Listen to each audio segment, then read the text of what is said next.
Bom dia a todos, que a graça e a paz do Senhor Jesus esteja convosco. É uma alegria grande poder estar aqui com vocês.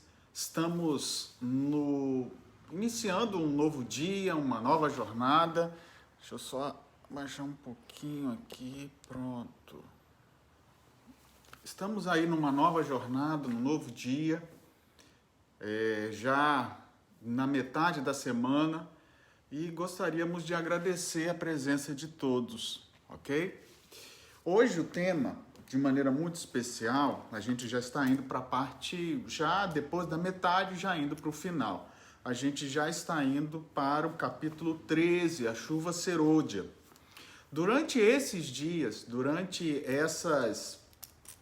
esses dias, né, que a gente está estudando, nós temos aprendido um pouquinho mais sobre os últimos eventos, não é verdade? E hoje a gente vai falar um pouquinho da chuva serôdia. E antes de ler o texto, eu quero ler na Bíblia, tá? Quero mais uma vez desejar um bom dia, que a graça e a paz do Senhor Jesus esteja convosco. Com certeza esse texto vai mexer com você, mexeu comigo também, porque é um texto que fala da chuva. Que chuva é essa? Quando a gente vai para o passado, o povo de Israel que mexia com terra, ele cuidava da terra, arava a terra, plantava e aguardava a chuva. Eram duas chuvas. A primeira chuva era a chuva que fortalecia o solo para a plantação crescer. E a última chuva, já no final ou no início da colheita, porque um é na semeadura. Então, colocou lá na terra, tinha a chuva, que é chamada chuva temporã. E depois, quando a colheita já estava próxima da ceifa de madura, tinha uma última chuva chamada chuva serôdia, que é o que nós usamos como para esses últimos momentos, a chuva serôdia. Eu quero ler esse texto, está em Joel, capítulo 2, versos 23 e verso 28. Diz assim, verso 23.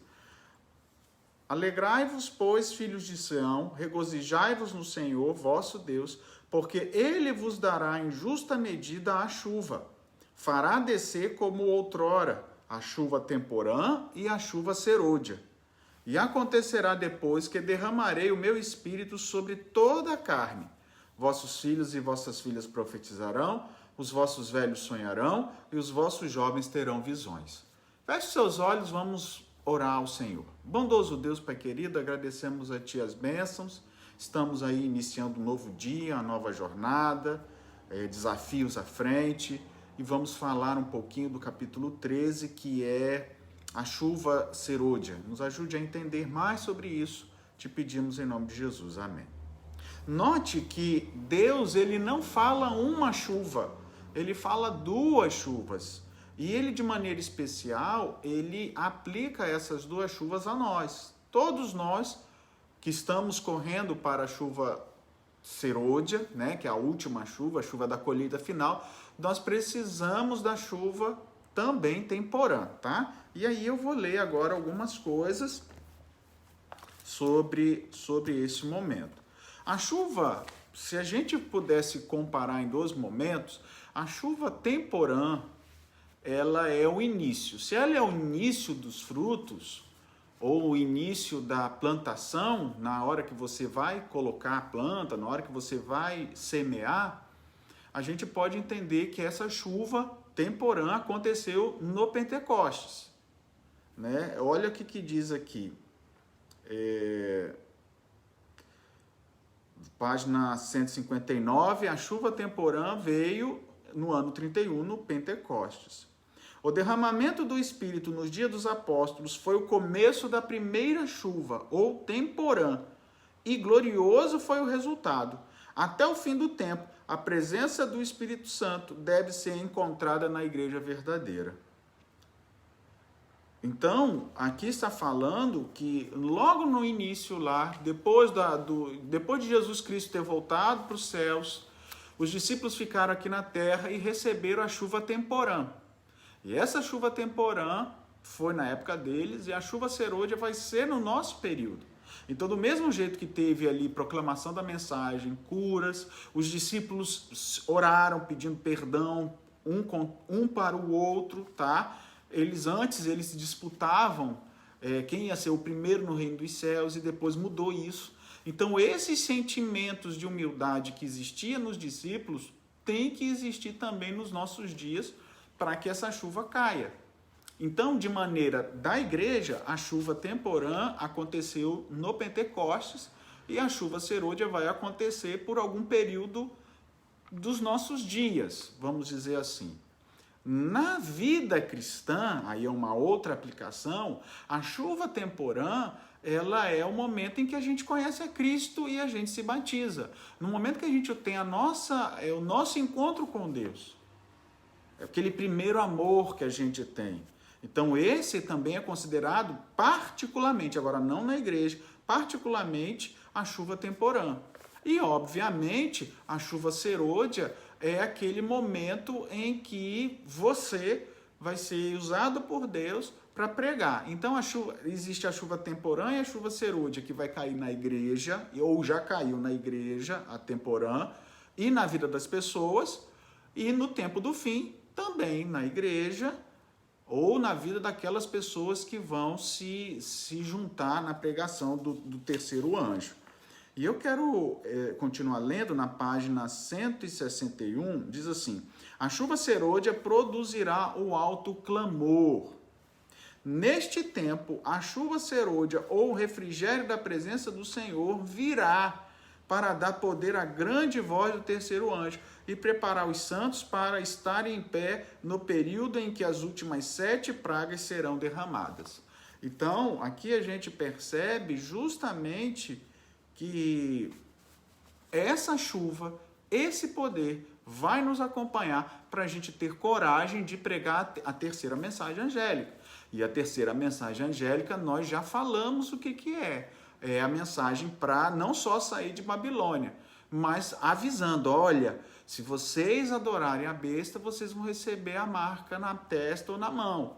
Então, a perseverança dos santos está em guardar os mandamentos de Deus. Então, aquele povo que vai falar sobre isso, que vai falar ao mundo inteiro, que vai ser ameaçado pelos decretos de perseguição, de morte e outras coisas mais, vai precisar do poder do Espírito Santo para poder falar, para ter coragem. Do mesmo jeito que os discípulos. Se você lê o livro de Atos, logo ali no início, Pedro foi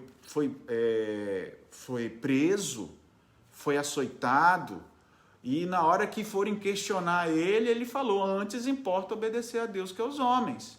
Então, e eles viram que Pedro estava assim, sem medo, e os discípulos, os outros apanharam também, perseguiram, houve perseguição na igreja, e mesmo com essas perseguições, eles continuavam pregando o evangelho, eles não tinham medo. E esse não ter medo é porque eles realmente estavam com o Espírito Santo, com o poder de Deus, e lógico, eles deixaram que Deus usasse-os. Então, nós nesses últimos dias precisamos também fazer isso. O mesmo sentimento que tinha nos discípulos naquele período do Pentecostes, por exemplo, Estevão foi apedrejado. Sabe, a gente fala muito do apóstolo Paulo, mas naquela época era Saulo e Estevão foi apedrejado. E a Bíblia fala que Estevão tinha grande poder no falar e que o povo, antes de apedrejar, olhou para ele e o rosto dele brilhava, parecendo como se ele tivesse a expressão de um anjo. O Sinédrio imaginou que ele tivesse um anjo. Então, os filhos de Deus nesses últimos dias também vão estar com o Senhor, buscando ao Senhor para que isso aconteça. Vejo alguns amigos entrando também. Bom dia, amigos, queridos, irmãos e irmãs. Que a graça do Senhor esteja com vocês, esteja conosco. Que o dia seu, meu, o dia nosso hoje possa ser um dia agradável na presença do Senhor. Eu quero continuar lendo, olha só. Página 162, a gente deve orar fervorosamente, queridos, por esse poder, pelo poder do Espírito Santo na nossa vida. Porque se a gente não orar por ele, não vai vir. Não porque o Senhor não quer nos dar. O Senhor não é um pai assim que espera que seu filho fique: ah, pai, por favor, pai, me dá, por favor, tá bom, filho, tá bom, eu vou te dar. Não é nesse sentido, sabe, dessa insistência. Mas quando a gente ora, quando a gente clama ao Senhor, o que acontece? Deus percebe que a gente tem um interesse. Você já deu um presente para alguém e a pessoa fez pouco caso, sabe? E dói o seu coração? Você não fica sem jeito, sem graça? Eu não sabia o que ia dar. Quer dizer, você antes planejou, comprou o presente, até imaginou, poxa, eu acho que isso vai agradar aquela pessoa que você estava querendo agradar, e aí você até, de repente, pagou um valor. Se você comprou, antigamente, eu não sei se ainda tem loja de R$1,99, com tudo fechado, mas antigamente tinha os presentes, primeiro era R$0,99, depois passou a ser R$1,99. Mas já pensou, você comprou um presente, planejou para aquela pessoa, e na hora que você dá, a pessoa olha, é isso?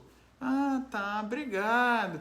Aí a pessoa fica sem graça, você fica mais sem graça, e se você gastou uma soma considerável, você fica, poxa vida. A mesma coisa é agora de maneira espiritual. Se nós não orarmos, se nós não buscarmos ao Senhor, não nessa insistência daquelas crianças enjoadas, ah, pai, me dá isso, não. Mas é quando a gente ora ao Senhor, quando a gente clama ao Senhor, é como se a gente estivesse demonstrando para o Senhor: Senhor, se nós recebermos esse dom, se nós recebermos esse ministério, que é o ministério do Espírito Santo, o dom do Espírito Santo para a chuva serôdia, o Senhor vai nos ajudar a poder usar esse presente. Então, olha só, a descida do Espírito Santo sobre a igreja é olhada como estando no futuro. A gente só fala lá no futuro, porém, o privilégio da igreja tê-la agora. Buscar e orai por ela, crede nela, precisamos tê-la, e o céu espera concedê-la. O Senhor espera nos dar. Não é para algo futuro, é algo para agora. É lógico que do mesmo jeito que existiu de maneira especial a chuva temporânea na igreja lá no passado, vai existir para o povo do futuro. Mas de maneira individual, essa chuva precisa estar no nosso coração. Mas esse no nosso coração é nas nossas orações, para que de fato essa chuva caia sobre nós. Porque só assim nós vamos ter coragem de falar, coragem de pregar, coragem de viver. Quanta gente prega o evangelho, quanta gente fala de Cristo e não vive aquilo que prega. Então nós precisamos viver, porque quando a gente vive aquilo que prega, a gente não tem medo. Quando a gente vive aquilo que prega, a gente não tem medo. Nunca se esqueça disso. Às vezes a gente tem medo, receio de alguma coisa, porque a gente não vive aquilo, ou não viveu aquilo, ou errou. Quantas vezes eu vejo, pastor, aconselha meus filhos, uma vez num casamento, porque eu aconselhei meu filho para não entrar em julgo desigual, e a pessoa disse assim, mas mãe, a senhora casou também, quem é a senhora? E essa pessoa disse assim, eu fiquei desmoralizada. E eu falei, não, irmã, pelo contrário, poderia dizer, por isso mesmo, eu tenho autoridade para dizer, olha o meu sofrimento, não me arrependo de ter tido você, sou feliz porque Deus me deu, feliz pela minha casa, pelo meu casamento, mas olha quantas lutas eu estou passando por causa deste jugo que eu escolhi. E eu estou dizendo para você não seguir esse mesmo caminho. Aí eu falei para a irmã, fale assim, irmã, e não abaixe a cabeça como se aceitando e pronto. Sabe, nós precisamos orar. Erramos, vamos buscar do Senhor a solução para as nossas vidas. Eu quero terminar aqui, ou indo para a parte final, página 164 diz assim, está falando dos obreiros, aí pastores, mas eu entendo também que pode ser aplicado aos irmãos e outros. Quando os obreiros tiverem a presença permanente de Cristo em sua vida, está falando dos líderes também, precisamos, eu, você, todos que estão assistindo, nós precisamos ter a presença de Cristo na nossa vida, na nossa alma. quando estiver morto o egoísmo, isso é importante, quando não houver nenhuma rivalidade. O que é rivalidade? É competição. Será que tem competição na igreja? Ih, pastor, tem. Será que tem competição entre pastores? Ih, pastor, eita fé. Será que tem competição entre os irmãos? Ô, pastor, não toca nisso não, né?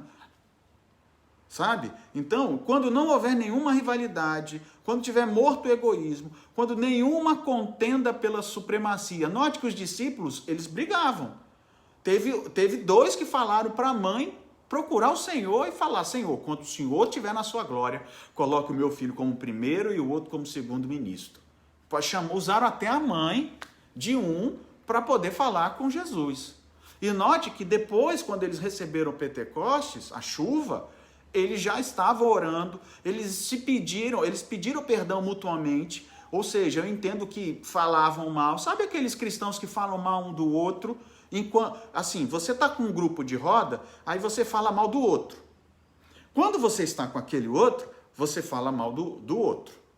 Mas aquele mal bobo, pastor, é assim, fulano reclama, né, pastor? Fulano fala isso, né? Fulano é enjoadinho. Não é mal, não é mal. Mas sabe, enquanto a gente vive assim, o Espírito Santo vai habitar assim plenamente para nos dar poder para falar como? Como é que a gente vai enfrentar as últimas coisas se quando a gente está numa roda passa alguém, mas aquela pessoa é enjoadinha, hein? Misericórdia, só Jesus mesmo. E Deus tem que dar muita paciência para nós, para a gente suportar isso. Aí todo mundo ri ali, a pessoa nem sabe o que falou dela. Aí quando você está com ela e ela fala: olha, eu acho que eu sou ruim mesmo. A pessoa não diz: eu falei de você mesmo. Não é bem assim. Que é isso? Não. Vamos orar. Por que não falou para o outro grupo que deveria ter falado? Aquela mulher é muito chata, aquele rapaz é muito chato. Não é assim. Percebe como a gente precisa mudar? Percebe que nas rodas a gente fala de um, de outro. Eu estou falando a gente porque eu me incluo também, queridos.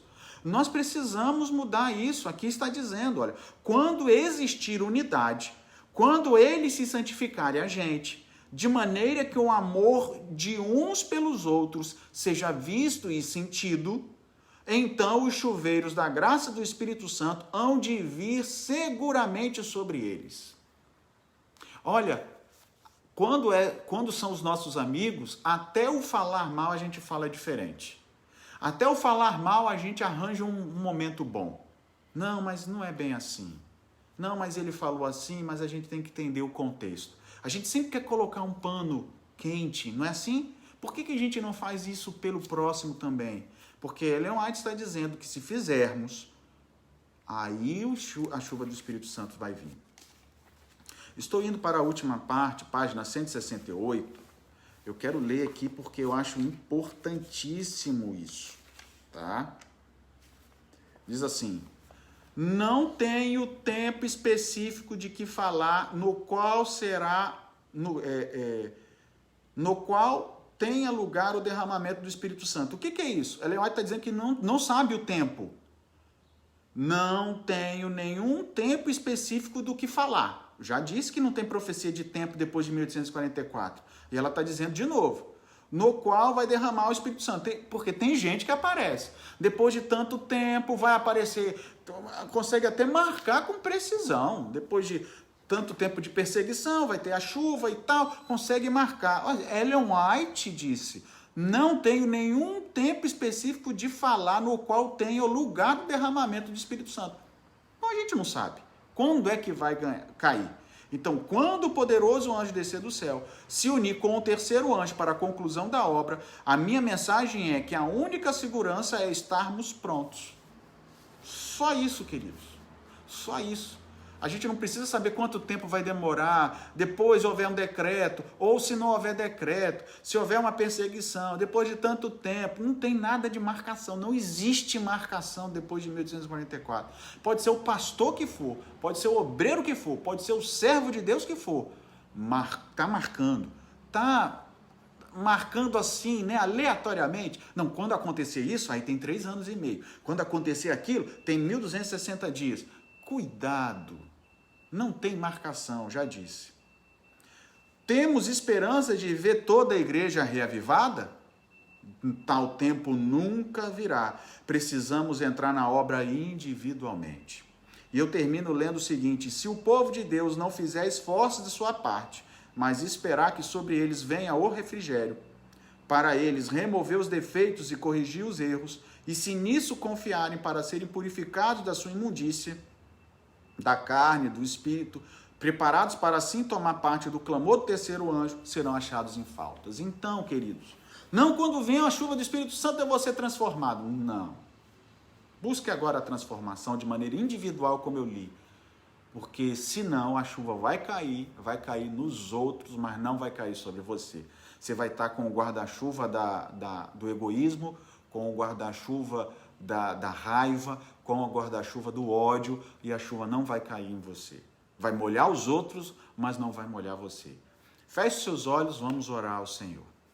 Bondoso Deus, Pai querido, ouvimos a mensagem de hoje e de maneira muito especial, nos ajude a buscar a preparação dessa chuva do Espírito Santo em nossas vidas. Abençoe aos irmãos e irmãs que também estavam assistindo, nos dê um bom dia hoje na sua presença, em nome de Jesus, amém. Queridos, Deus abençoe, até amanhã com o capítulo 14 e que a graça e a paz do Senhor Jesus esteja convosco.